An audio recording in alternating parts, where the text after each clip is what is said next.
Every year, Americans over 65 spend more than $10,000 just to keep driving.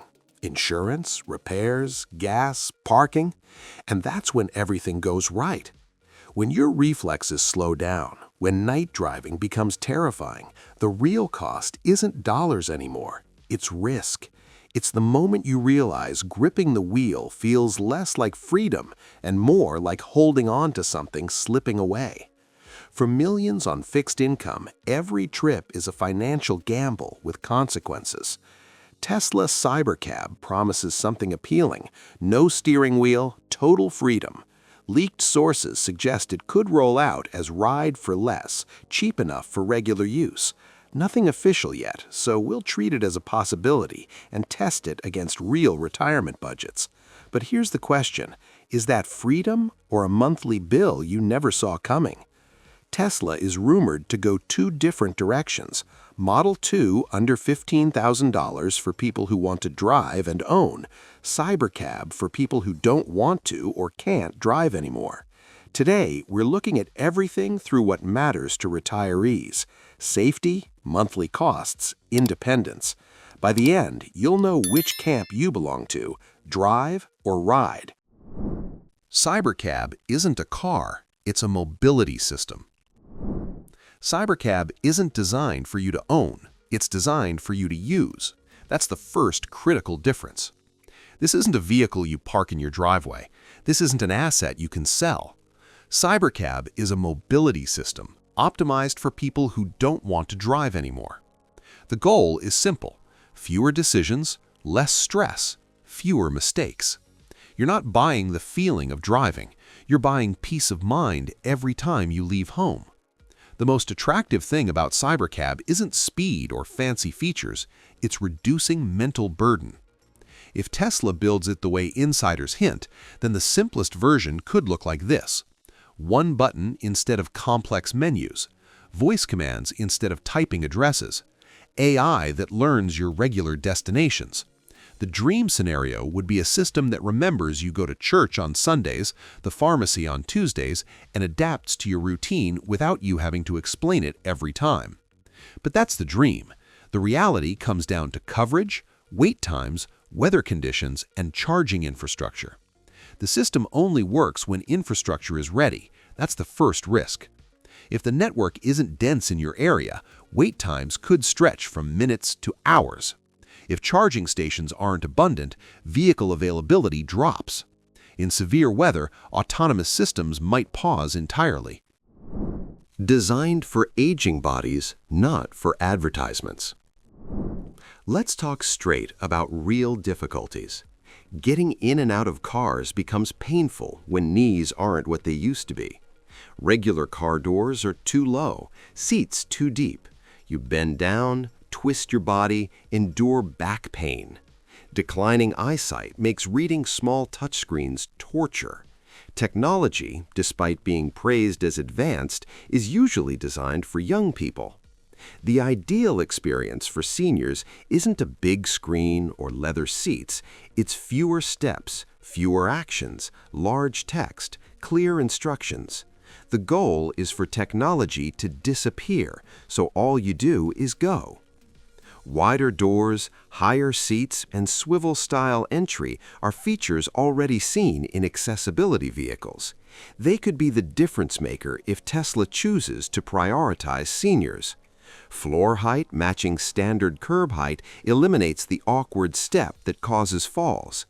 Grab handles at ergonomically correct heights, non-slip surfaces when wet.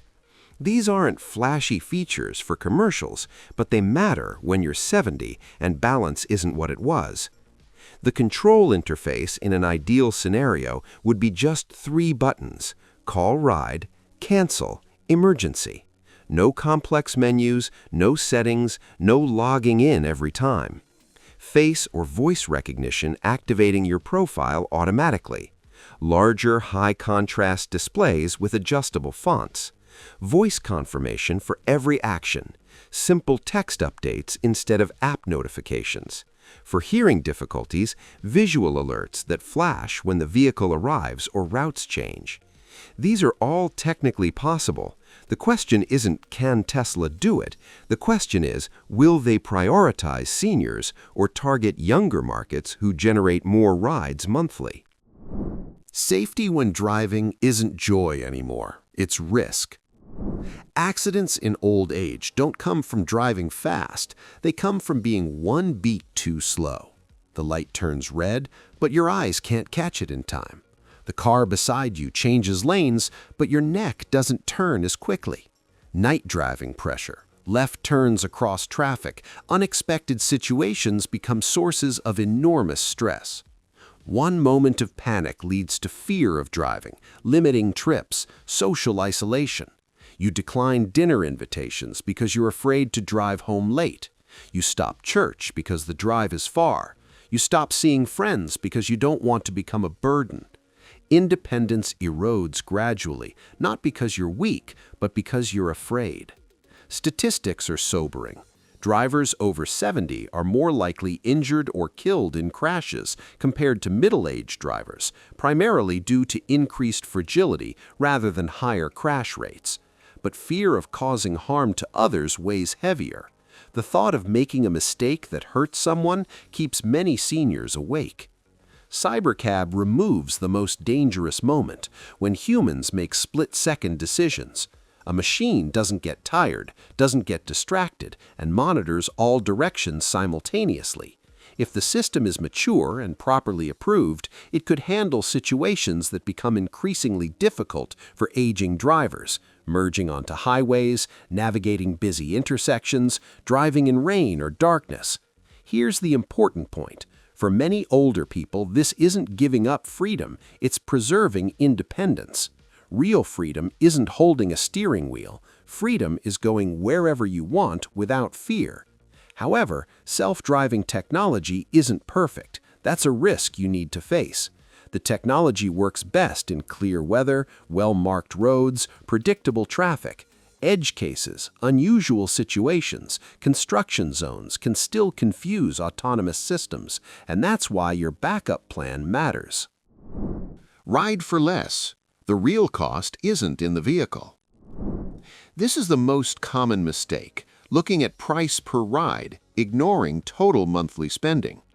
People on fixed income don't ask how much this ride costs. They ask, how much will I have left each month after paying for transportation?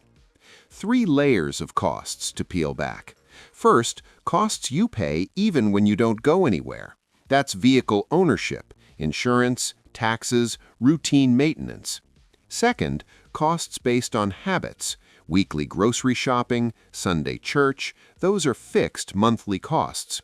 Third, unexpected costs, peak hours, distant areas, dynamic pricing.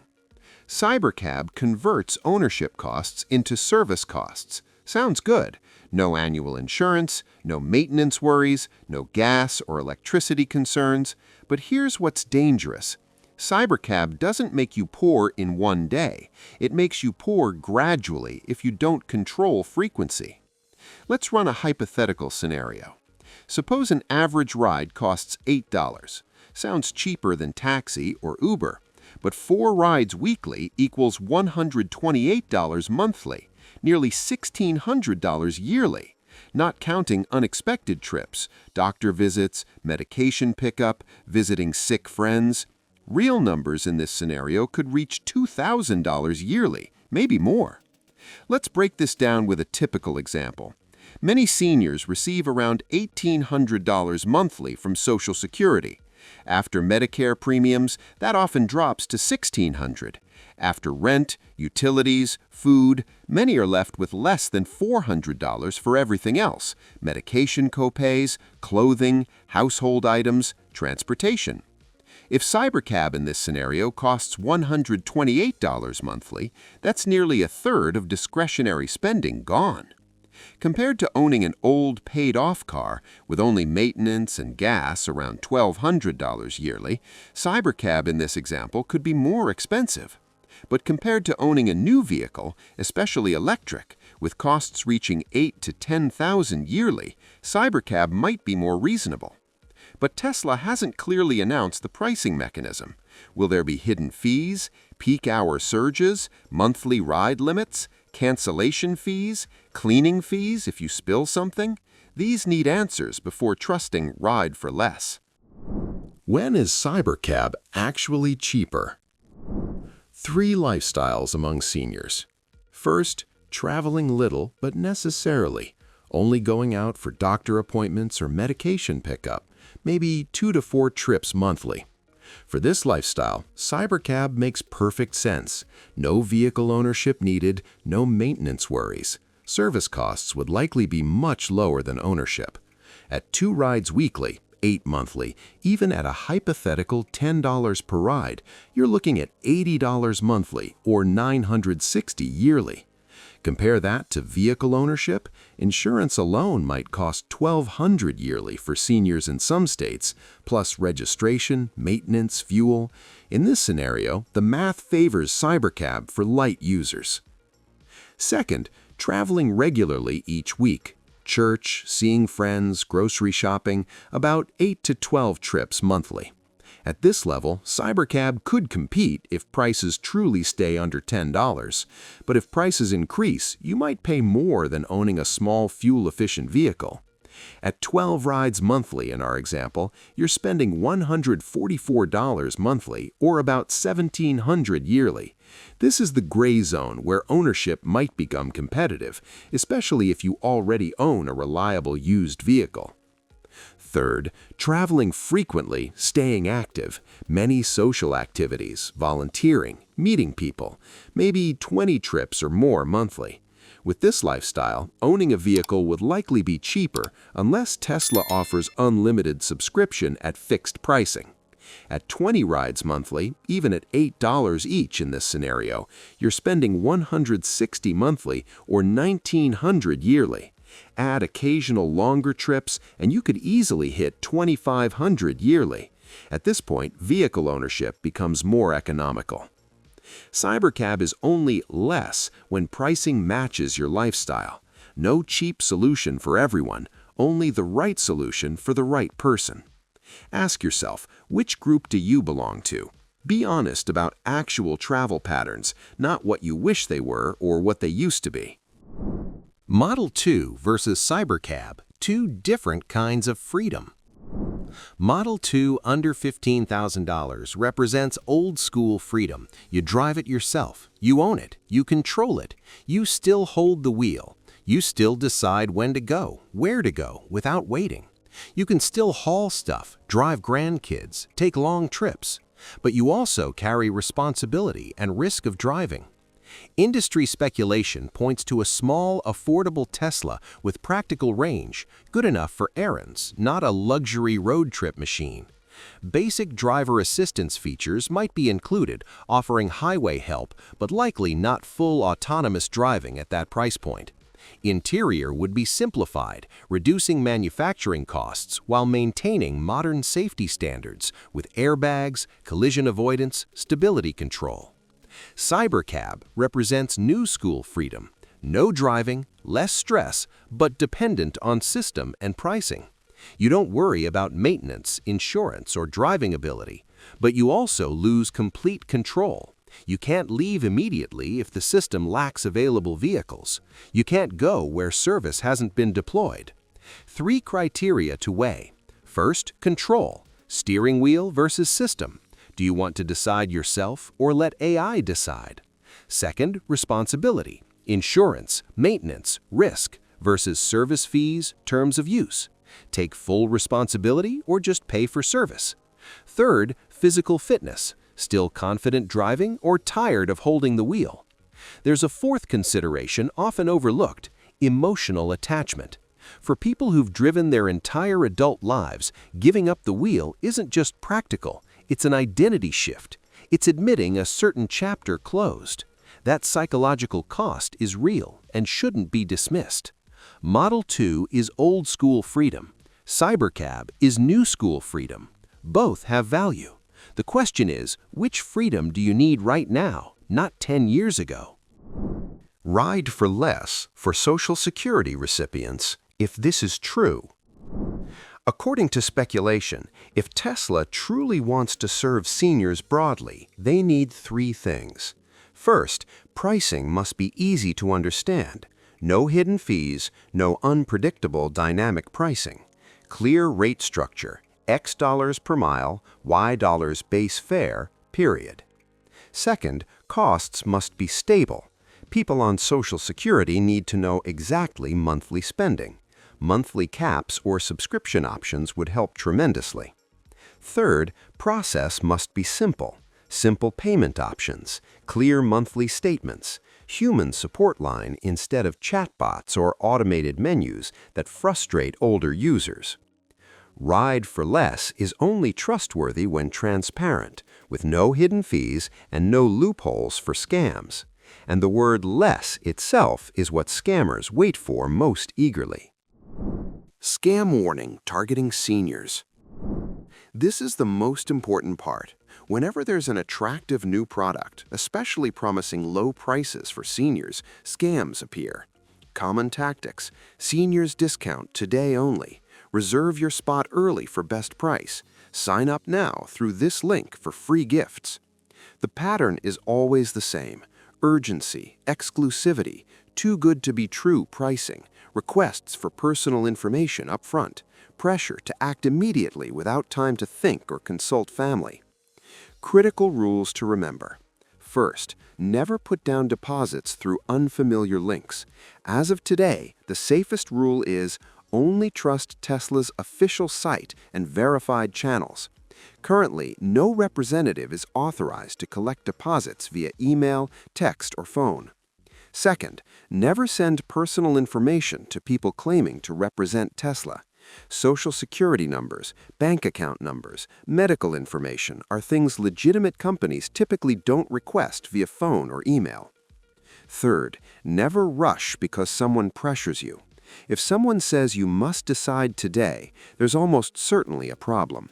Legitimate businesses give you time to think. They encourage discussion with family. They provide written information you can review.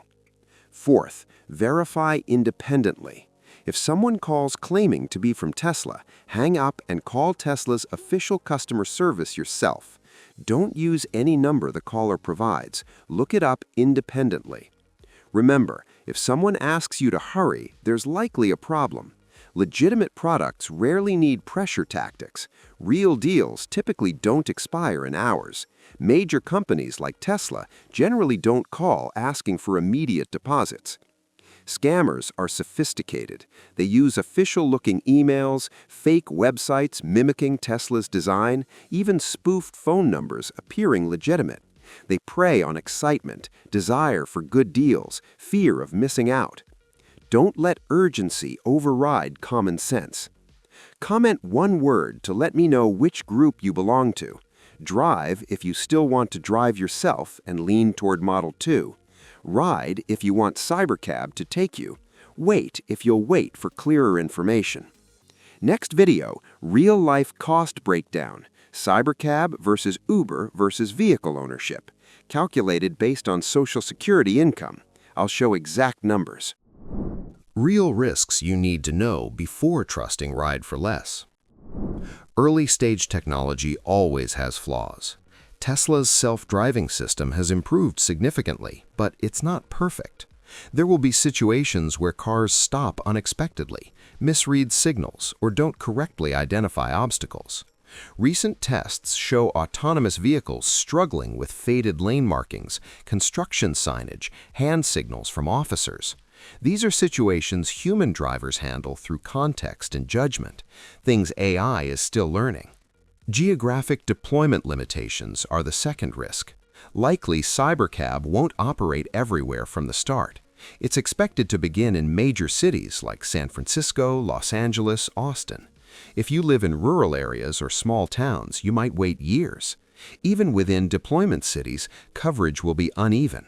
Downtown areas will have abundant vehicles and fast response. Suburban neighborhoods might have longer waits. Prices may change according to policy or demand. This is the biggest risk. Tesla might start with very low prices to attract users, then gradually increase as demand grows. Uber and Lyft did exactly this. Nothing guarantees Tesla will be different. Introductory pricing could be subsidized to build market share. Once established, prices could rise significantly. You might budget based on current rates, only to find costs doubling within a year or two. Support when problems occur is critical. If the car arrives late, if the app malfunctions, if you can't get a ride when urgently needed, what will you do? What happens if you're halfway to a medical appointment and the vehicle encounters a glitch? What happens if severe weather shuts down the fleet and you have no backup? The danger of dependency without backup options is the most important thing. If you sell your old car, cancel insurance, and depend entirely on Cybercab, you'll be very vulnerable if the system encounters problems. My advice: don't burn bridges too soon. Try using Cybercab for a few months before deciding to completely give up personal transportation. Keep your current vehicle during a trial period. Maintain your license even if not driving regularly. Have phone numbers for traditional taxi services as backup. Build redundancy into your transportation planning so a failure in one system doesn't leave you stranded. Cybercab could be the right solution for the right people, those prioritizing safety, wanting to reduce stress, wanting to travel freely without driving. Model 2 under $15,000 might fit if you're still confident driving and want to own your vehicle. Technology doesn't decide for you, it just gives more choices. The key is matching the solution to your actual needs, not assumptions or hopes. Be realistic about driving ability, honest about budget, clear-eyed about lifestyle. Don't let pride push you toward continued driving if it's unsafe. Don't let fear push you toward giving up independence if you're still capable. Next video, 3 senior lifestyles. Who should ride, who should drive, who should wait. I'll provide specific cost calculations, compare each real scenario so you can make the right decision for your situation. We'll look at real budgets, real travel patterns, real alternatives. If this video was helpful, hit subscribe and turn on notifications. I focus on analyzing tech products for seniors. No exaggeration, no deception, just real information you need to protect yourself and make smart decisions. You deserve respect and honest information. You've earned the right to straight talk without condescension or manipulation. See you in the next video. Be careful and never rush when someone pressures you. Take your time, consult family, get second opinions. Make decisions on your timeline, not someone else's urgency. Thanks for watching.